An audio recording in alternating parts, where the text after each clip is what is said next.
Hello दोस्तों, स्वागत है आपके अपने YouTube चैनल कृषि दर्शन न्यूज पर। दोस्तों, अभी तक आपने कृषि दर्शन न्यूज को सब्सक्राइब नहीं किया है तो सब्सक्राइब जरूर करें, साथ में बेल आइकॉन भी जरूर दबाएं। दोस्तों, 19 अप्रैल 2022 वार मंगलवार।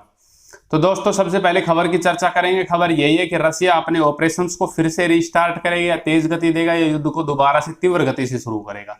तो ये खबर है। इसका सीधा असर कॉटन के बाजार पर देखने को मिल सकता है और कॉटन के बाजार सहम सकते हैं, या थोड़ी बहुत गिरावट अंतर्राष्ट्रीय मार्केट में आ सकती है। बाकी इंपोर्ट ड्यूटी घटाने से कोई प्रभाव नहीं पड़ने वाला था, नहीं पड़ना है और नहीं पड़ेगा, क्योंकि कॉटन की कुछ भी सरकार के हथकंडे कामयाब नहीं होंगे कॉटन पर इंपोर्ट ड्यूटी वाले। बाकी अंतर्राष्ट्रीय बाजार सहमेगा, इस खबर से गिरावट आ सकती है।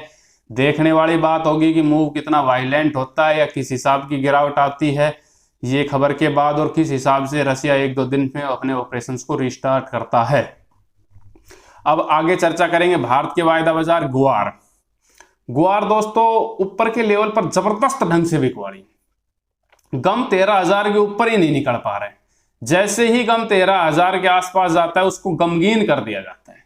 कल भी एक गिरावट थी, आज जबरदस्त गिरावट है। सुबह कल भी गुआर पॉजिटिव खुला था, फिर दोपहर के बाद जो गुआर जो टूटा 1% के आसपास 50-60 रुपए गए।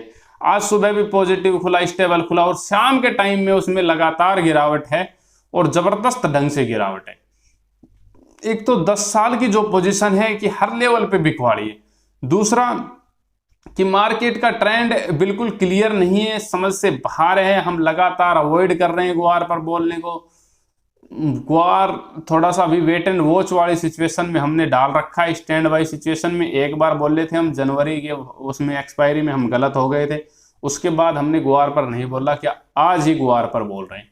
तो दोस्तों, ऊपर के लेवल पर बिकवाड़ी, और बिकवाड़ी भी अच्छी खासी है, बहुत ज्यादा बिकवाड़ी, वॉल्यूम के साथ, ओपन इंटरेस्ट के साथ बिकवाड़ी आती है। ये बताती है कि बिकवाड़ बहुत ज्यादा ढंग से एक्टिव है और बहुत बुरे ढंग से बेच रहा है। तो जब तक गम अब 13,000 के ऊपर नहीं निकलता तब तक नई तेजी की उम्मीद नहीं है, और गुआर फिर उन्हीं लेवलों के आसपास, उसी घेरे में आप कह सकते हो 5800, 6000, 6100 के आसपास आने की तैयारी में है। तो गुआर गमगीन हो जाता है और ये बहुत निराशाजनक है गुआर के बाजार के लिए। अब आते हैं सोया के बाजार पर। सोया के बाजार पर हमारे यहाँ बहुत से लोगों की शिकायत है कि जी अंतरराष्ट्रीय मार्केट बढ़ रही है, हमारी बाजार नहीं बढ़ रहे हैं, या हमारे प्लांट नहीं बढ़ रहे हैं। ऐसा क्यों? तो दोस्तों, इसकी मुख्य वजह तो हम नहीं बता सकते, प्लांट ही बता सकते हैं।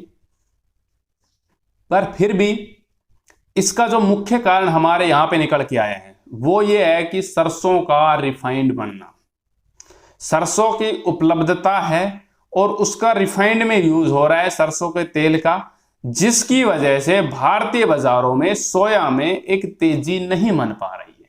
सरसों की क्रैशिंग बहुत हो रही है, ऊंचे लेवल पर क्रैशिंग हो रही है, माल स्टॉक में नहीं जा रहा है। आप कह सकते हो सीधा का सीधा क्रैशिंग में जा रहा है। पिछले 2-3 महीनों से, ये जनवरी भी चला पूरा, फरवरी चला पूरा, मार्च चला, अब तक अप्रैल चला गया, स्टॉक में माल नहीं जा रहा है, क्रैशिंग में जा रहा है, धड़ाधड़ तेल निकल रहा है सरसों का।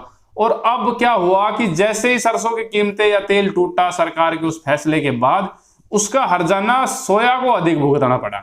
सरसों तो फिर भी रिकवर कर गया, सरसों तेल तो फिर भी रिकवर कर गई, सरसों की कीमतें ऊंचाई पर आ गई, पर सोया नहीं आ पाया। उसकी मुख्य वजह यही है कि सरसों तेल का रिफाइंड बनना, जिसकी वजह से रिफाइंड तेल या आप कह सकते हो सोया तेल की मांग घटी है, जिसके कारण से आप कह सकते हो तेल की खरीदारी नहीं है सोया की। और जो हम एक्सपोर्ट में जो सोया जो खड़ है उसके हालात हम जानते हैं कि भारत में लगातार सोया खड़ का एक्सपोर्ट गिर रहा है, जो एक प्रेशर हमारी डोमेस्टिक मार्केट पर बनाया है, उसका फायदा हमारे घरेलू बाजारों को नहीं मिला है। पर कोई दिक्कत वाली बात नहीं, अंतरराष्ट्रीय मार्केट में और भी बड़ी तेजी आएगी। हमारी सरसों ऐसे स्तर पर भी जाने वाली है जब उसका रिफाइंड का तेल बनना बंद हो जाएगा और खाली सरसों का तेल ही रहेगा। हम वित्त मंत्री के नहीं, हम अपने कृषि मंत्री नरेंद्र तोमर वित्त मंत्री जी के स्टेटमेंट का इंतजार कर रहे हैं, तब वो कहेंगे कि भाई साहब हमने सरसों के तेल में मिलावट बंद कर दी, इस वजह से सरसों के तेल इतने महंगे मिल रहे हैं उपभोक्ताओं को, शुद्ध तेल अभी हम दे रहे हैं। तो हम स्टेटमेंट का इंतजार कर रहे हैं। जब स्टेटमेंट आएगा तो सोया में भी तेजी देखने को मिलेगी, और जल्द आपको ये स्टेटमेंट सुनने को मिलेगा, बहुत जल्द से जल्द। जितनी जल्दी आप सोच रहे हो उतनी जल्दी तो नहीं, पर थोड़ा सा जल्दी से जल्दी आपको स्टेटमेंट सुनने को मिलेगा।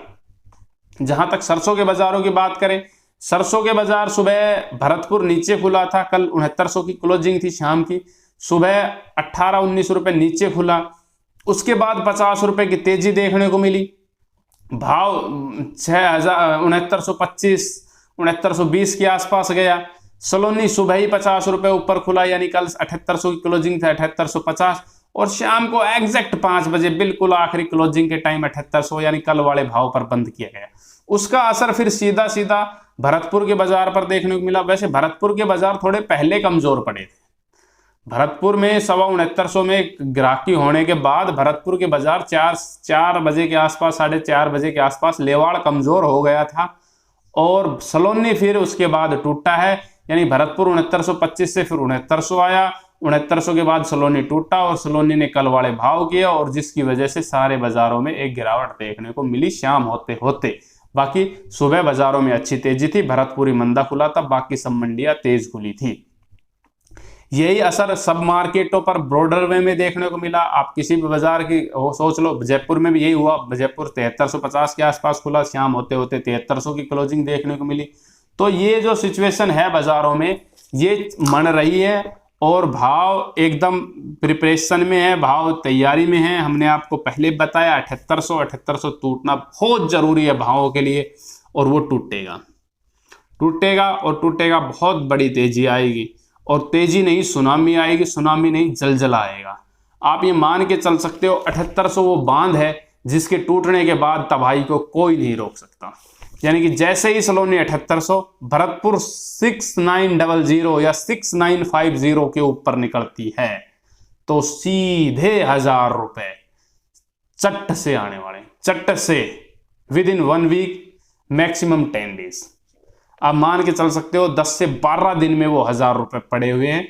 बाजार बिल्कुल ठीक था, अच्छा चला बाजार, बहुत अच्छा चला, क्योंकि ब्रेकआउट आएगा, ऐसे नहीं आएगा, बहुत समझदारी से ब्रेकआउट आएगा। तो बाजारों में हमने आपको कल वीडियो के आखिर में बताया था कि मंगलवार को हो सकता है थोड़े से बाजार सहमे, थोड़े से रुके। कल थोड़े से बाजारों में गिरावट देखने को मिल सकती है 50 रुपए की, तो वो देखते हैं किस हिसाब से कार्रवाई होती है। बाकी हमने आपको बताया है कि भरतपुर में बिकवाड़ एकदम से गायब हो जाता है निचले लेवल पर, जैसे उपले लेवल आता है लेवाड़ थोड़ा कमजोर पड़ जाता है।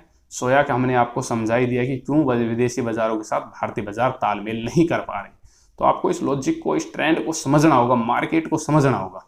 अब आते हैं भाव के ऊपर। भाव 6900 है भरतपुर, उसके अलावा सलोनी तीनों प्लांट 7800 है, सुबह 7850 खुला, यानी कल वाले भाव है सभी जगह। ये आप मान के चल सकते हो। खैरतड़ 6950, तिजारा 7000, अलवर 6950, जयपुर 7300, दिल्ली 7050, कोटपुतली 6900, बहरोड 7150, रेवाड़ी 7150, भिवानी 7100, आदमपुर 6850, सिरसा 7001, ये मंडी के भाव हैं। नौरा मंडी 7157, 42 कंडीशन के भाव हैं। एलनाबाद 6911, जगनेर 7050, आदमपुर अनूपगढ़ 7170, 42 कंडीशन के भाव है। श्री गंगानगर 7000, 42 कंडीशन के भाव है।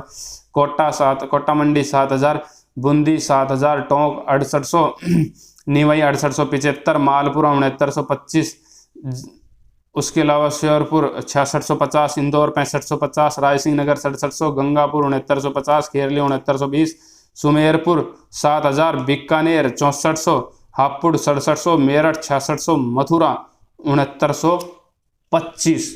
तो दोस्तों ये कुछ प्रमुख मंडियों के भाव थे। यदि आपको हमारा वीडियो अच्छा लगा हो तो लाइक शेयर कमेंट करके जरूर बताएं। जय हिंद, जय जवान।